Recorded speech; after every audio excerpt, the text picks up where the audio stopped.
तो बेटा अब ये क्वेश्चन नंबर 10 पे हम ध्यान देते हैं। NCERT class 10th chapter number 10 circles का। ठीक है, क्वेश्चन नंबर 10 ये कह रहा है कि prove that the angle between the two tangents. पहले हम स्टेटमेंट समझेंगे, उसके बाद सॉल्व करेंगे। ठीक है, the angle between the two tangents drawn from an external point, कि किसी एक्सटर्नल पॉइंट से दो टेंजेंट डाले जाते हैं। और इससे रिलेटेड हमने एक थ्योरम भी करी है, theorem 10.2, external point to a circle. Circle पे वो टेंजेंट्स डाले जाते हैं। इस किसको बता रहा है बेटा? ये जो इस है ये बता रहा है इस एंगल को। ठीक है, तो द इस सप्लीमेंट्री टू द एंगल, वो सप्लीमेंट्री का मतलब होता है, सप्लीमेंट्री एंगल कौन के होते हैं? वो एंगल्स ऐसे दो एंगल्स जिनका सम 180 डिग्री होता है। ठीक है, तो इस supplementary to the angle subtended by the line segment joining the point of contact at the centre. अब इसमें सबसे बड़ी बात यह है कि ये जो एंगल सबटेंडेड बाय लिखा हुआ है, angle subtended by the line segment, इसमें मोस्ट ऑफ द स्टूडेंट्स को प्रॉब्लम होती है समझने में। ये तो पहले हम इस पे कमांड करते हैं अपनी, एंगल सबटेंडेड पे। ठीक है, इसका बेसिकली मतलब क्या होता है? ठीक है, वैसे क्वेश्चन सबको क्लियर है। अगर आप पहले ये चीज़ समझ लोगे अच्छे से तो आपको पूरा स्टेटमेंट समझ में आ जाएगा। ठीक है, तो इसके लिए पहले इसको हम इसका बेसिक समझते हैं।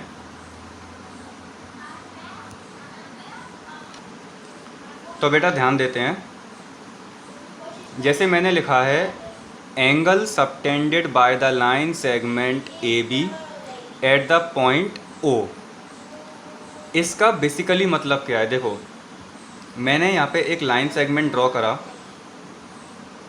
Suppose this is line segment A B, इसके दो पॉइंट्स हैं। ठीक है, यहीं मैंने कहीं दूसरा पॉइंट बनाया जो कि ये पॉइंट इस सर्कल पे कहीं लाई नहीं कर रहा। This point lie outside this line segment. ठीक है, ये पॉइंट इस लाइन पे कहीं भी लाई नहीं कर रहा है। ओके, यहाँ मैं आपसे कह रहा हूँ, देखो स्टेटमेंट समझना कि एंगल सबटेंडेड, वैसे तो मेन बेसिकली जो सबटेंड का मतलब होता है, सबटेंड इसका मतलब होता है के सामने, किसी के सामने। ठीक है, तो angle subtended by the line segment A B, कोई लाइन सेगमेंट ए बी है, एट द पॉइंट ओ, इसको इस पॉइंट का नाम दो सपोज ओ। तो बेटा मेन चीज़ क्या है इसमें? ये बताओ कि एंगल किस पॉइंट पे बन रहा है, ए पे, बी पे या ओ पे। तो अकॉर्डिंग टू दिस स्टेटमेंट अगर हम समझें कि एंगल कहाँ बन रहा है, एट द पॉइंट ओ, ये तो हमें इसने बता दिया कि एंगल ओ पॉइंट पे बन रहा है। ठीक है, यहाँ पे, लेकिन एंगल यहाँ कब बन सकता है? मतलब ये जैसे कोई पॉइंट है दिस, अगर यहाँ से जब दो रे पास होंगी तो उसके बीच में ही तो एंगल बनेगा। ठीक है, तो इस पॉइंट पे एंगल कब बनेगा? जब इस पॉइंट से टू रेस क्या होंगी, पास होंगी। तो ऐसे ही इस पॉइंट पे एंगल किस कंडीशन में बनेगा? जब इस पॉइंट से दो रे पास होंगी। तो आप कहोगे कि सर ये दो रे मिलेंगी कहाँ पे, मैच कहाँ पे करेंगी? तो इसके लिए भी आपको इस स्टेटमेंट में हिंट दे रखा है कि angle subtended by the line segment. तो जो यहाँ से जो रे निकलेगी वो इस लाइन सेगमेंट पे क्या होगी, मिलेगी। तो यहाँ पे ए ओ पॉइंट से हम ज्वाइन करेंगे एक रे को ए पे, और इस ओ पॉइंट से हम ज्वाइन करेंगे एक रे को बी पे। ठीक है, तो अब हम कह सकते हैं कि angle subtend by the line segment A B at the point O. इसका मतलब एंगल ओ पॉइंट पे बन रहा है, एंगल ओ पॉइंट पे बन रहा है। और वो कब बनेगा? जब ओ पॉइंट से दो रे पास होंगी, और वो दो रे किस पे मिलेंगी? तो आंसर है इस लाइन सेगमेंट पे। ठीक है, ये बेसिकली मतलब है इस angle subtended by the line segment A B at the point O. Clear है बेटा? लॉजिक क्लियर है? अब हम इस थ्योरम को बड़े इजीली समझ लेंगे जो हमारी क्वेश्चन नंबर 10 दे रखा है। It is just like a theorem ठीक है, तो समझते हैं बेटा इसको। तो बेटा क्वेश्चन ये कह रहा है prove that the angle between two tangents drawn from an external point to a circle is supplementary to the angle subtended by the line segment. Angle subtended by the line segment, तो ऐसा नहीं है कि angle line segment पे बन रहा है, ये एंगल कहीं ना कहीं बन रहा होगा बेटा, लेकिन कहाँ पे देखो, angle subtended by the line segment joining वो लाइन सेगमेंट जो कि किस लाइन को जो कि किसको कहाँ पे जॉइन होती हैं, joining the points of contact, वो पॉइंट्स ऑफ कॉन्टैक्ट पे जॉइन होंगी एट द सेंटर। तो एंगल जो है वो सेंटर पे बन रहा है बेटा, ये समझ में आया सबको। अब करते हैं हम थ्योरम को। तो अकॉर्डिंग टू स्टेटमेंट प्रूव करना है हमें the angle between the two tangents. अब हमें एक सर्कल दे रखा है, इस थ्योरम के पीछे जो बेसिक कंसेप्ट था वो हमारा क्लियर हो चुका है। एक सर्कल दे रखा है, दो टेंजेंट्स के बीच का एंगल, लेकिन वो दो टेंजेंट्स कहाँ से बनाए जा रहे हैं किसी एक्सटर्नल पॉइंट से, ठीक है। यहाँ से जब हम ये दो टेंजेंट्स डालेंगे, ठीक है, तो ये पॉइंट क्या होते हैं, ये पॉइंट कहलाते हैं पॉइंट ऑफ कांटेक्ट, ठीक है, T P T Q, this is centre O, okay. तो इन दोनों टेंजेंट्स के बीच में बनने वाला एंगल, ठीक है, is supplementary to the angle subtended by the line segment. Angle subtended by the line segment, वो लाइन सेगमेंट जो कि जॉइन हो रही हैं द पॉइंट्स ऑफ कांटेक्ट। इस ये P और Q यहाँ पे क्या हैं, ये पॉइंट ऑफ कांटेक्ट हैं बेटा, क्योंकि ये टेंजेंट जब इस सर्कल पे पड़ेगी तो जिस सर्कल पे, वो जो सर्कल पे किसी एक पॉइंट को टच करेगी तो वो पॉइंट क्या कहलाता है, पॉइंट ऑफ कांटेक्ट। तो ये पॉइंट ऑफ कांटेक्ट को लाइन सेगमेंट तो जॉइन कर रही है, लेकिन एंगल कहाँ बन रहा है, एट द सेंटर। एंगल यहाँ पे बन रहा है, लेकिन यहाँ पे बनेगा कब, जब यहाँ से दो रे पास होंगी। वो दो रे पास तो हो जाएंगी, लेकिन वो जॉइन किस पे होंगी, तो इसका भी हिंट दे रखा है क्वेश्चन में, कहाँ पे, eight the point of contact, यहाँ पे। अब ये एंगल बन रहा है। अब समझ में आ गया सबको एंगल सबटेंड का मतलब, ओके। अब हमको ये प्रूफ करना है, पहले तो लिख लेते हैं गिवन क्या है हमें। गिवन बेसिकली हमें है कि T P and T Q R to tangents, ठीक है, drawn from an external point.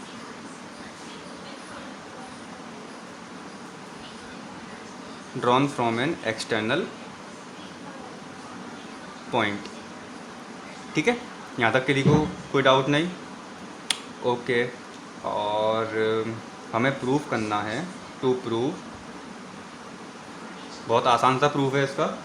हमको प्रूफ करना है कि जो एंगल इन दोनों टेंजेंट्स के बीच में बन रहा है और वो एंगल जो कि इन दोनों लाइंस के बीच में बन रहा है, ये दोनों आपस में क्या है, सप्लीमेंट्री हैं। कहने का मतलब, मैं इस एंगल को नाम दे लूँ एंगल 1 और इसको एंगल 2, कोई दिक्कत नहीं।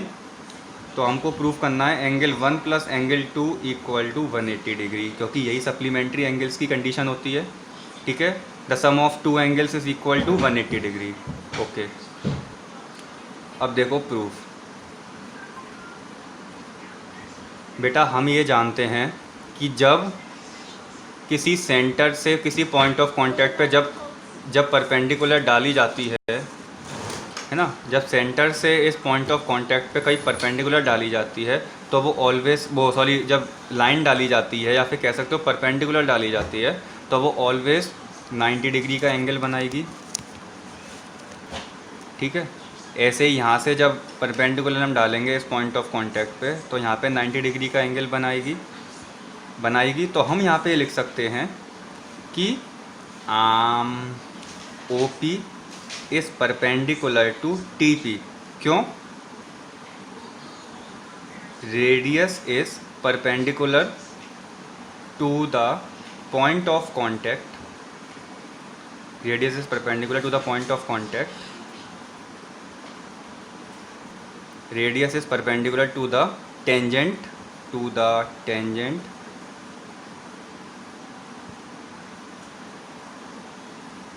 Eight the point of contact. ये हमारा रीज़न हो गया इसका, ठीक है। तो रेडियस होती है ये परपेंडिकुलर होती है टेंजेंट पे पॉइंट ऑफ कॉन्टैक्ट पे, ठीक है, अकॉर्डिंग टू थ्योरम 10.1, ठीक है। इसका मतलब ये हो गया कि angle T P O equal to 90 degree ये है। ऐसे ही same O Q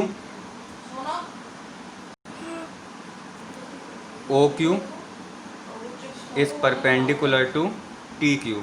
reason same reason कि radius is perpendicular to the, बोलो, radius is perpendicular to the tangent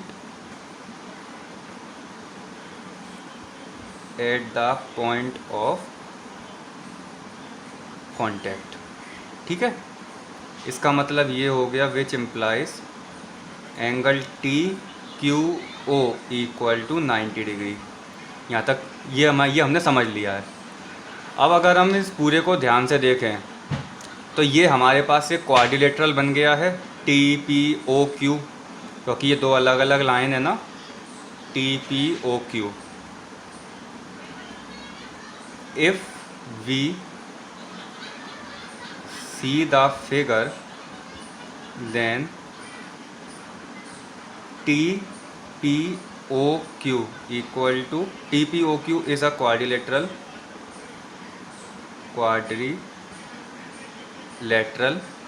ठीक है। और हम जानते हैं क्वाड्रिलेटरल के चारों एंगल्स का सम क्या होता है, 360 डिग्री, ठीक है, 360 डिग्री।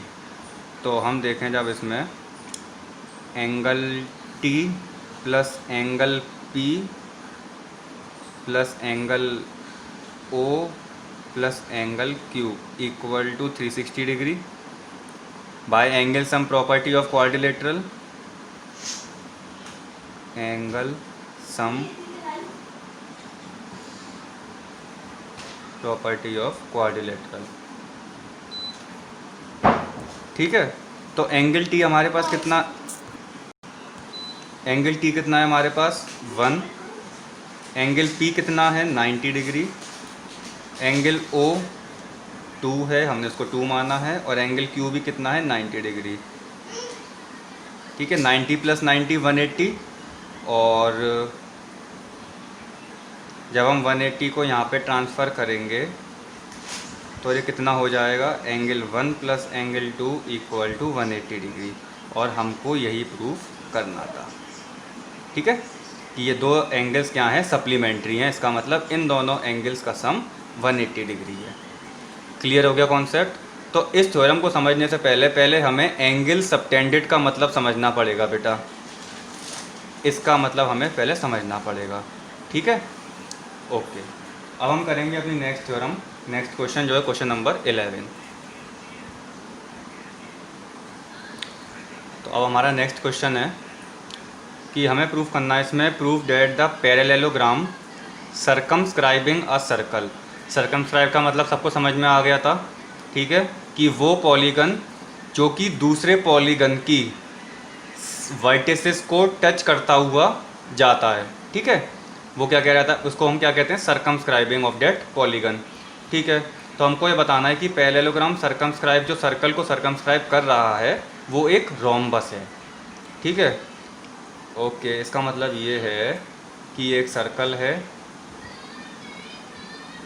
ठीक है, एक सर्कल भी मान लो और इसको पैरेललोग्राम सर्कमस्क्राइब कर रहा है। इसका मतलब पैरेललोग्राम इसकी वर्टिसेस को टच करता हुआ जा रहा है। तो मैंने मान लिया ऐसे कोई एक पैरेललोग्राम है,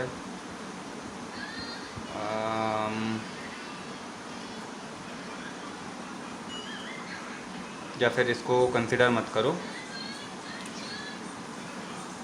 ठीक है, ये एक पैरेललोग्राम है, ये सर्कल हो गया, ठीक है। इस सर्कल की वर्टिसेस को पैरेललोग्राम क्या कर रहा है, टच करता हुआ जा रहा है। इस पैरेललोग्राम का नाम हमने दिया ABCD। इसका कोई सेंटर होगा ओ, होता होगा, सर्कल का सेंटर तो होता ही है। हमें प्रूव करना है जो पैरेललोग्राम है जो कि सर्कल को सर्कमस्क्राइब कर रहा है, ये एक रोम्बस है। रोम्बस की प्रॉपर्टी क्या होती है बेटा कि रोम्बस की ऑल 4 साइड्स कैसी होती हैं, इक्वल होती हैं। ठीक है, तो गिवन में हमें क्या गिवन है, क्वेश्चन में हमें क्या गिवन है कि अब पैरेललोग्राम ABCD, और हम जानते हैं पैरेललोग्राम में AB पैरेलल होता है DC के, CD के, एंड AD पैरेलल होता है BC के। ऑल्सो हम ये भी सीख के आए हैं क्लास 9th में कि अपोजिट साइड्स पैरेललोग्राम की कैसी होती हैं, इक्वल भी होती हैं। AB equal to CD and AD equal to BC। ठीक है, हमको प्रूव करना है कि ये पैरेललोग्राम एक रोम्बस है, इट इज़ अ रोम्बस। ठीक है, प्रूव कर देंगे हम। प्रूफ देखो इसका,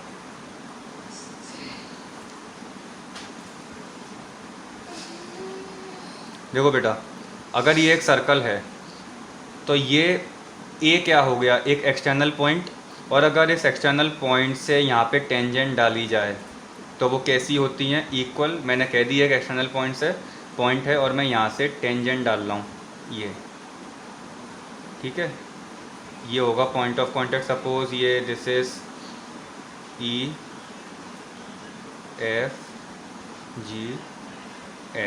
ठीक है, तो मैं आपसे कहूँ कि A इज़ एन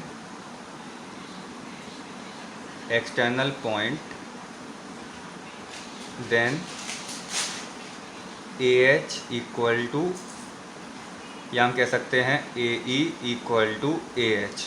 ठीक है, फर्स्ट रीज़न क्या रहेगा कि tangents drawn from an external point to a circle are equal. Tangents drawn from an external point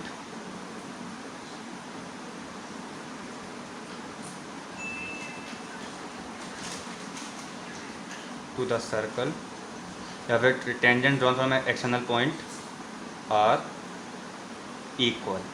ठीक है, यही सेम रीज़न सब में हम अप्लाई करेंगे। तो अगर A एक्सटर्नल पॉइंट है, ठीक है, A इक्वल टू AH। अगर B एक एक्सटर्नल पॉइंट है,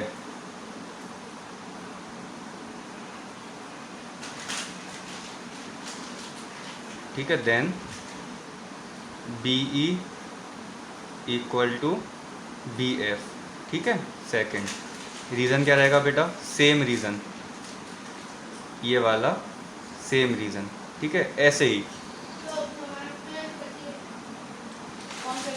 ही C इज़ एन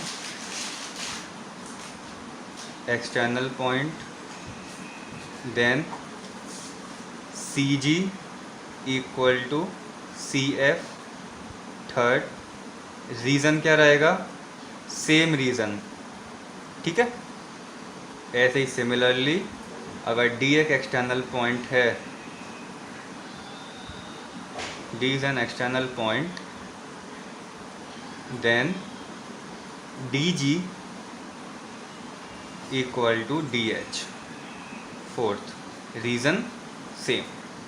ठीक है, ये एरो मैंने बताया आपको, रीज़न दोनों का, इन चारों का रीज़न सेम रहेगा। यहाँ तक कोई डाउट नहीं है। अब हाँ, आप कहोगे सर ऐसा हम पहले क्वेश्चन नंबर 1 में कर चुके हैं। ठीक है, अब हम क्या करेंगे, हम चारों को ऐड कर देंगे। Add first, second, third and fourth on adding, यहाँ पे हम लिख सकते हैं ऑन एडिंग वी गेट।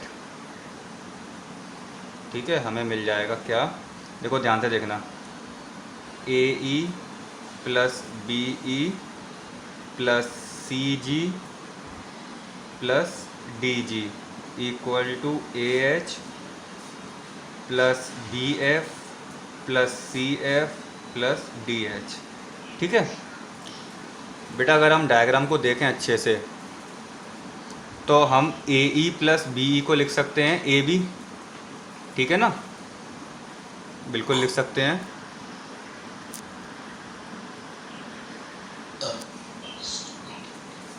तो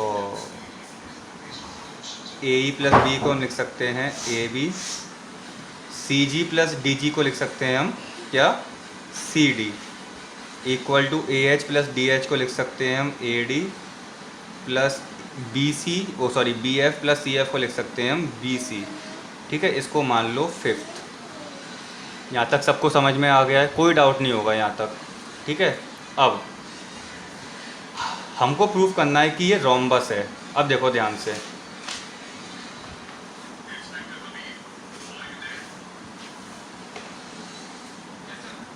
अगर A B C D is a parallelogram है, A B C D is a, अगर ए बी सी डी एक पैरेललोग्राम है, देन ए बी पैरेलल होगा सी डी के एंड ए डी पैरेलल होगा B C के, ये हम जानते हैं बेटा। ऑल्सो ए बी इक्वल होगा सी डी के एंड ए डी इक्वल होगा बी सी के, क्योंकि ये हमें गिवन है और ये हम क्लास 9th में भी पढ़ के आए हैं कि opposite sides of a parallelogram are equal. ठीक है, तो अगर हम इस फिफ्थ को देखें तो हम इस इक्वेशन में कुछ वैल्यूज़ को पुट करेंगे बेटा। ठीक है, फ्रॉम फिफ्थ, अगर हम फिफ्थ को यहाँ पे लिखें तो फिफ्थ हमें दे रखा था A B plus C D equal to A D plus B C. ठीक है, जहाँ पे सी डी लिखा है वहाँ पे हम ए बी लिख सकते हैं। ओके, क्योंकि सी डी को हम ए बी लिख सकते हैं, A B equal to C D, क्योंकि opposite sides of parallelogram are equal. ऐसे ही ए डी और बी सी को हम लिख सकते हैं ए डी, तो twice of A B twice of A D, 2 से 2 cancel, A B equal to A D. ठीक है, कोई दिक्कत नहीं है। देखो अब ये ए बी ए डी के बराबर आ गई, क्योंकि रोम्बस की सारी साइड्स इक्वल होती हैं, तो अभी 2 साइड्स इक्वल आई हैं। ठीक है, ऐसे ही सेम प्रोसेस जब मैं दूसरी बार अप्लाई करूँगा तो ऐसे ही similarly B C equal to D C हो जाएगा।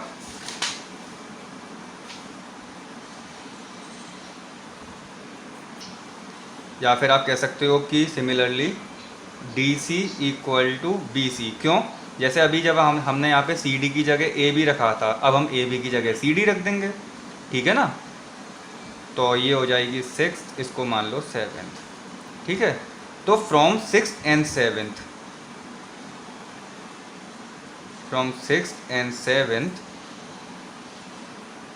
all 4 sides are equal, hence ABCD is a rhombus। ठीक है बेटा, ABCD हमारा क्या प्रूव हो गया? रोम्बस, क्योंकि रोम्बस की ऑल 4 साइड्स कैसी होती हैं? इक्वल होती हैं। ठीक है, तो ये था हमारा क्वेश्चन नंबर 11। आई होप सबको समझ में आया होगा अच्छे से। ठीक है, सॉल्यूशन आप नोट कर सकते हैं। तो नेक्स्ट लेक्चर में हम समझेंगे क्वेश्चन नंबर 12 और 13।